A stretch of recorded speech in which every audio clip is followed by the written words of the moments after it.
चलिए सबसे पहले कल डिस्कस करते हैं डिफरेंशियल कैलकुलस। ठीक है, डिफरेंशियल कैलकुलस के लिए हम एक फिगर ड्रॉ करते हैं। मान लेते हैं कि ये वाई एक्सिस है, ये एक्स एक्सिस है। ठीक है, ये वाई एक्सिस है, ये एक्स एक्सिस है। मान लेते हैं कोई कर्व जो है ऐसे ऐसे जा रहा है।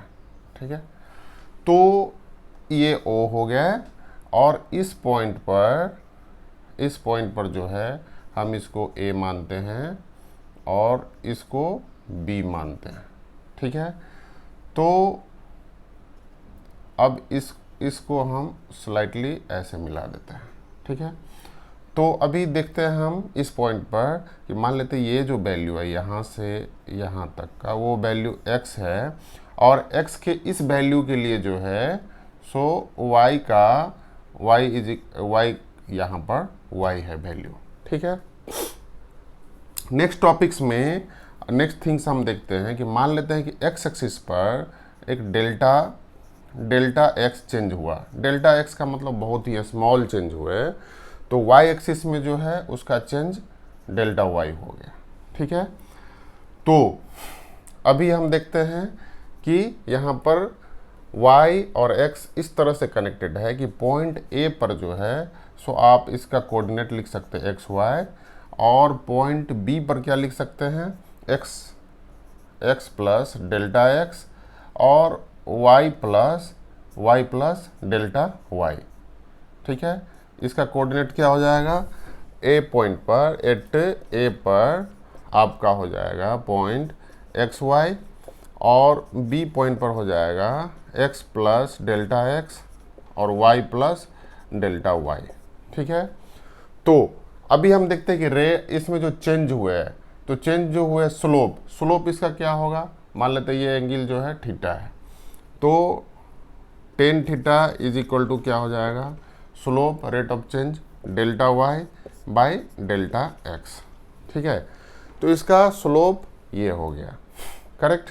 अब हम नेक्स्ट टॉपिक्स देखते हैं कि अगर इसमें जो भी rate of change of y का जो एक्स का कोई भी वैल्यू स्मॉल वैल्यू चेंज होता है तो उसका एक्स का वैल्यू चेंज होता है। ठीक है, तो जैसे जैसे हम ये डेल्टा एक्स का जो यूनिट है उसको छोटा करते जाएंगे तो ये हमारा एक्यूरेसी बढ़ते जाएगा। अगर आप देखेंगे कि ये एक पैराबोलिक कर्व है और इसका जो है एक्स का वैल्यू ज़्यादा चेंज होने से है ना वाई का वैल्यू ज़्यादा चेंज नहीं हो रहा है, मतलब दोनों का रेशियो ऑफ चेंज जो है एक्यूरेसी नहीं है, क्योंकि यहाँ पर देखेंगे कर्व ऐसे है और अगर हम ऐसे लेते हैं इस तरह से ग्राफ ड्रॉ करते हैं तो यहाँ पर देखते हैं कि x का वैल्यू ज़्यादा चेंज हो रहा है लेकिन y का वैल्यू उस रेशियो में चेंज नहीं हो रहा है।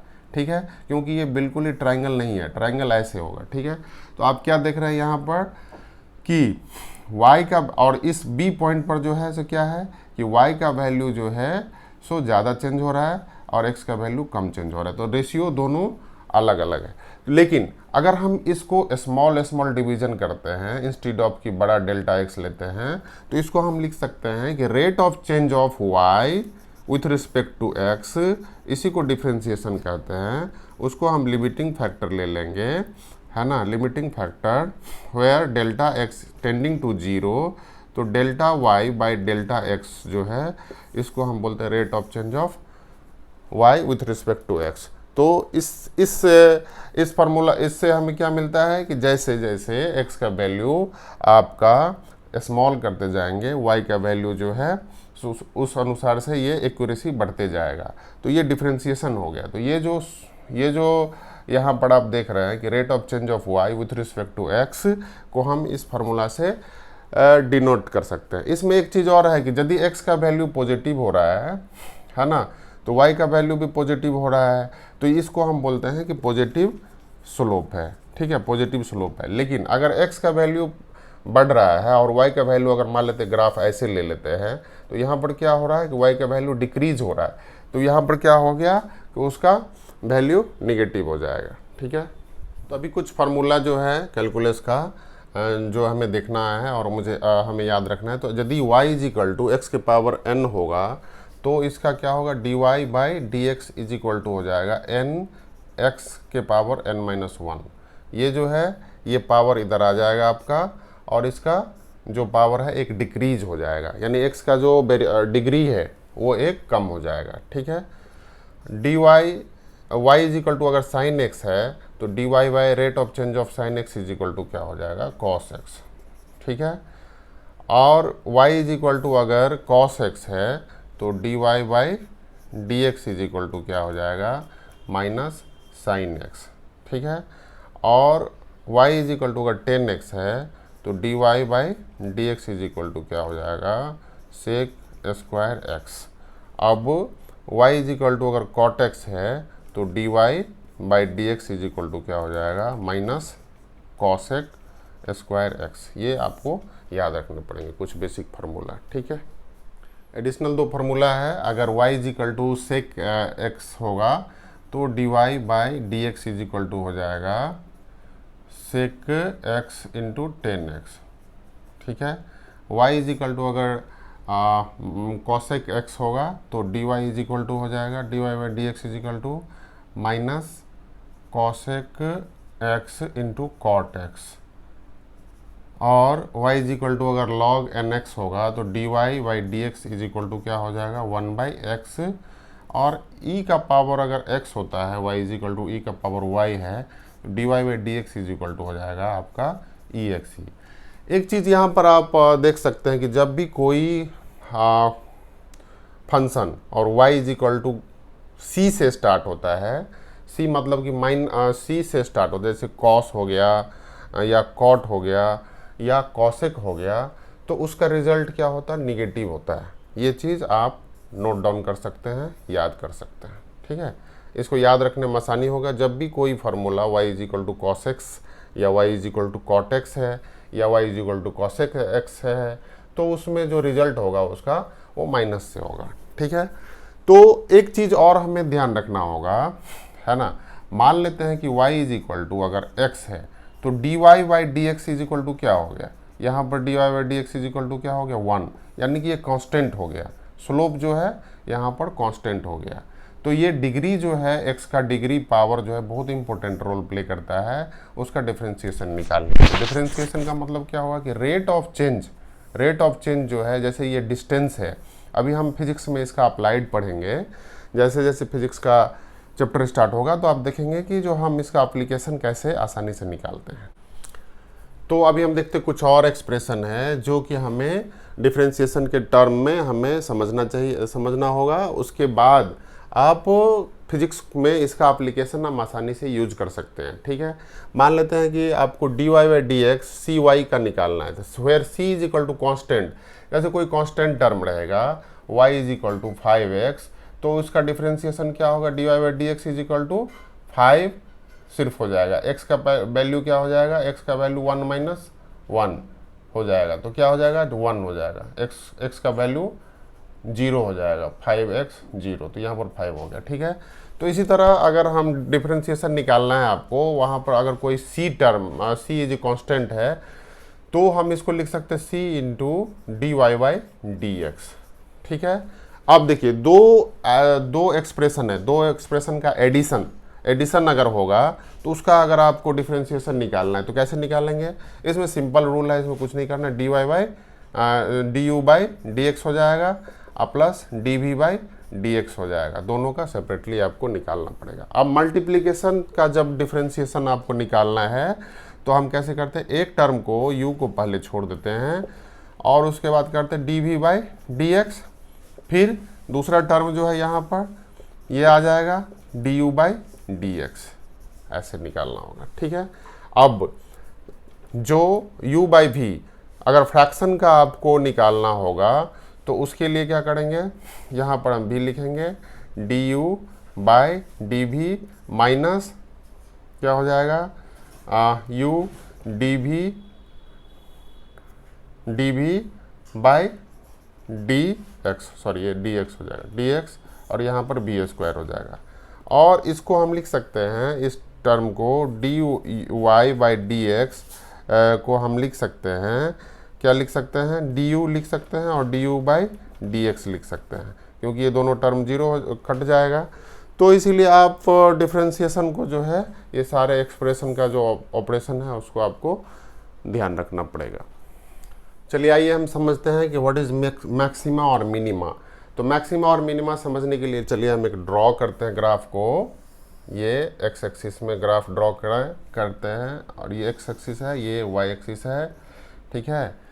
मान लेते हैं कोई ऐसे जा रहा है ग्राफ, तो इस ग्राफ में हम देखते हैं कि ये ओरिजिन ओ हो गया और किसी x1 पॉइंट पर ये x है, ये x1 पॉइंट है और ये x2 हो गया।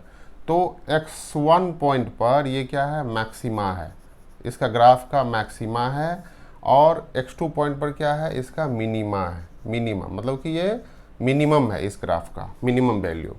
तो इसको अगर हम देखते हैं कि इसका जो स्लोप है जस्ट बिफोर रीचिंग x1 पर रीच होने से पहले क्या है कि इसका स्लोप जो है सो बढ़ रहा है, राइट, और उसके बाद ये स्लोप डिक्रीज हो रहा है, करेक्ट। तो अभी हम क्या देखते हैं, इस ग्राफ से हमें क्या लर्निंग मिलता है कि इसका वैल्यू जो है x1 पर मैक्सिमा है और x2 पर मिनिमा है। तो dy बाई dx का वैल्यू इज इक्वल टू 0 हो जाएगा। यहाँ पर dy मैक्सिमा पर या मिनिमा पर क्या हो जाएगा, dy बाई dx का वैल्यू 0 हो जाएगा, क्योंकि यहाँ पर एक सर्टेन पॉइंट पर क्या हो जाएगा, कांस्टेंट हो जाएगा। क्या हो जाएगा, कांस्टेंट। dy बाई dx का वैल्यू यहाँ पर क्या हो जाएगा, 0, ठीक है। लेकिन rate of change of dy to d square y by d x square is equal to क्या होगा, यहाँ पर 0। जैसे जैसे यहाँ पर rate of change of d y by d, ये जो है ये दोनों इसको मेट करना पड़ेगा, तब जाके ये मैक्सिमम वैल्यू होगा, ठीक है। क्योंकि जब कोई भी बॉल अगर आप ऊपर फेंकते तो धीरे धीरे धीरे क्या होता है, फॉर एग्जांपल ये ऊपर का है तो एक पॉइंट पर जाके रुक जाता है, राइट, रुक जाता है। रुकने से पहले क्या है कि उसका जो स्पीड है वो घटते जाता है और एक पॉइंट पर जाके डिक्रीज हो जाता है, डिक्रीज होने लगता है, ठीक है। तो जब यही वाला पॉइंट मेट करेगा d y square by d x, तो इसका मतलब क्या हो गया कि वो मैक्सिमम पॉइंट पर है। ये मैक्सिमा का कंडीशन हो गया, मैक्सिमा।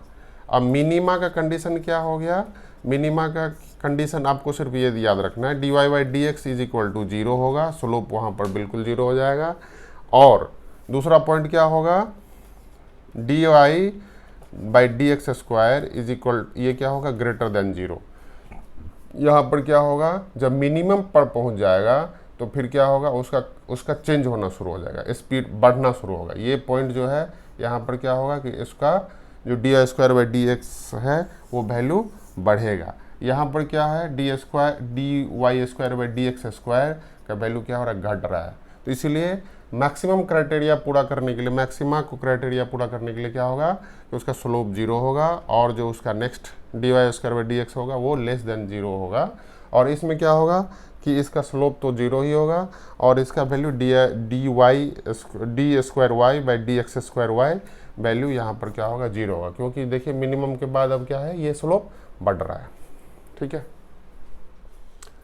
चलिए आइए हम अब देखते हैं इंटीग्रेशन कैलकुलस क्या है। इंटीग्रेशन कैलकुलस हमारा क्या है, ये हमें थोड़े से बेसिक कॉन्सेप्ट इसमें होना चाहिए, ठीक है। तो उसको आइए हम एक ग्राफ से समझते हैं, ठीक है।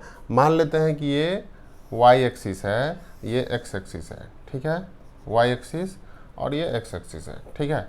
मान लेते हैं कोई पॉइंट एक्स पॉइंट, ये हो गया एक्स पॉइंट पर इसका वैल्यू ए है और यहाँ पर x is equal to b है, ठीक है, और ये 0 है। तो इसको हम ऐसे लिख सकते हैं, फिर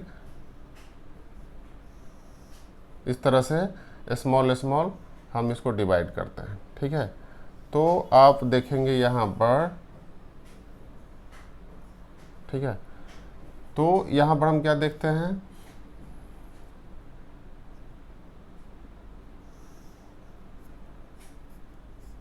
इस तरह से आप स्मॉल स्मॉल चंक में इसको डिवाइड करते हैं और इसका फंक्शन ऑफ ए लिख देते हैं। y इज इक्वल टू क्या है, फंक्शन ऑफ x है। तो यहाँ पर क्या हो जाएगा, x का वैल्यू है ना, x का वैल्यू जब a आता है तो या function of y is equal to क्या हो जाएगा, फंक्शन ऑफ a हो जाएगा, ठीक है।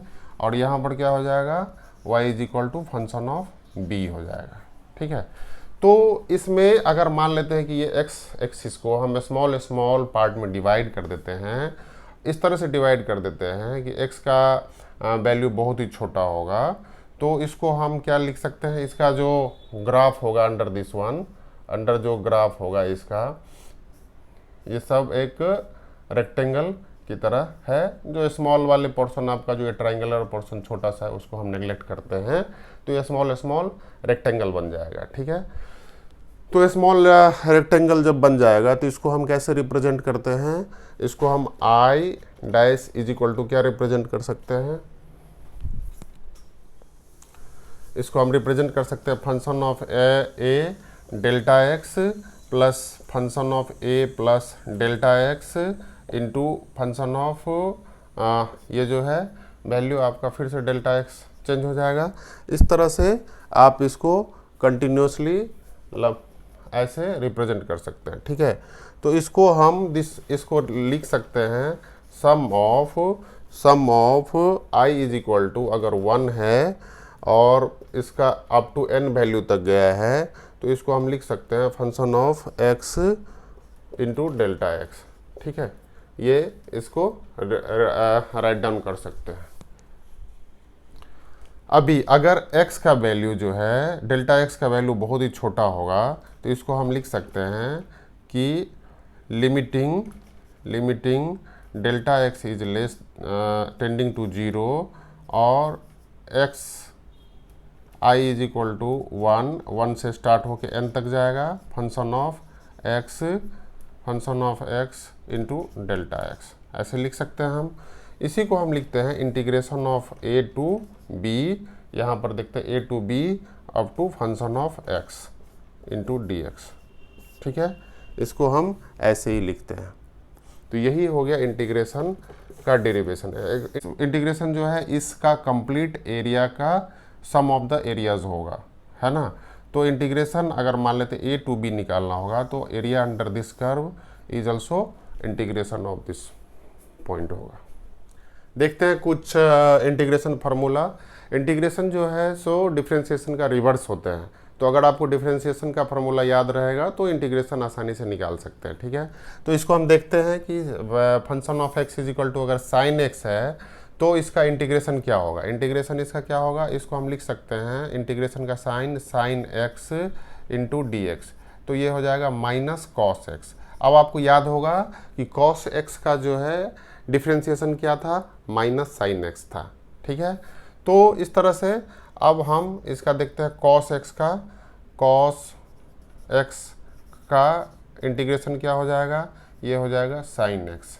ठीक है, और सेक स्क्वायर एक्स का इंटीग्रेशन क्या हो जाएगा, sec square x d x का क्या हो जाएगा 10x, और कॉसेक स्क्वायर एक्स का क्या हो जाएगा इंटीग्रेशन माइनस कॉट एक्स, और इसका क्या हो जाएगा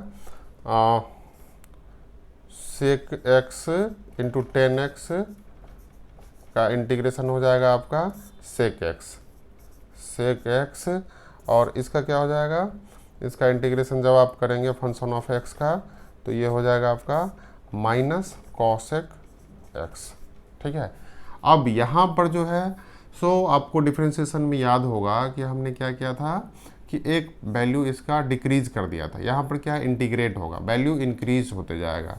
ठीक है, तो x का यहाँ पर हम लिख सकते हैं इंटीग्रेशन ऑफ फंक्शन x या इंटीग्रेशन ऑफ x के power n into d x को हम लिख सकते हैं, ये क्या होगा n+1 हो जाएगा x का वैल्यू और n+1 से डिवाइड हो जाएगा इसका। ठीक है, अब इसका क्या हो जाएगा function of x is equal to अगर 1/x है तो इसका क्या हो जाएगा इंटीग्रेशन dx, ये हो जाएगा log x।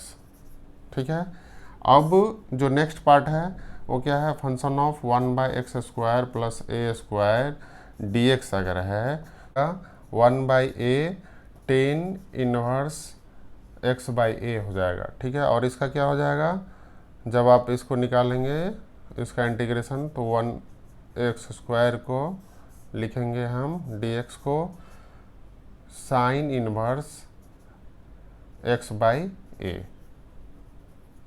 ठीक है। तो ये बेसिक इंटीग्रेशन का फॉर्मूला है जो आपको याद रखना पड़ेगा। उसके बाद हम देखते हैं कि इसका एप्लीकेशन फिजिक्स में कैसे होता है। इसका एप्लीकेशन हम देखेंगे आगे के चैप्टर में और इस प्रॉब्लम को सॉल्व करने के टाइम में, ठीक है। इंटीग्रेशन का दो बेसिक प्रॉपर्टीज है और इसको आप देख सकते हैं आसानी से। अगर c कोई कांस्टेंट है तो c into function of x dx का जब आपको इंटीग्रेशन निकाला तो c बाहर निकल जाएगा, उसका वैल्यू में कोई चेंज नहीं होगा, बाकी ये dx हो जाएगा। अगर सम ऑफ टू ऑपरेशन का इंटीग्रेशन निकालना है तो क्या हो जाएगा, आप आसानी से उसको दोनों को अलग अलग लिख सकते हैं। तो फंक्शन ऑफ x dx हो जाएगा plus some integration of function of g x into d x हो जाएगा। इसको आसानी से आप ऐसे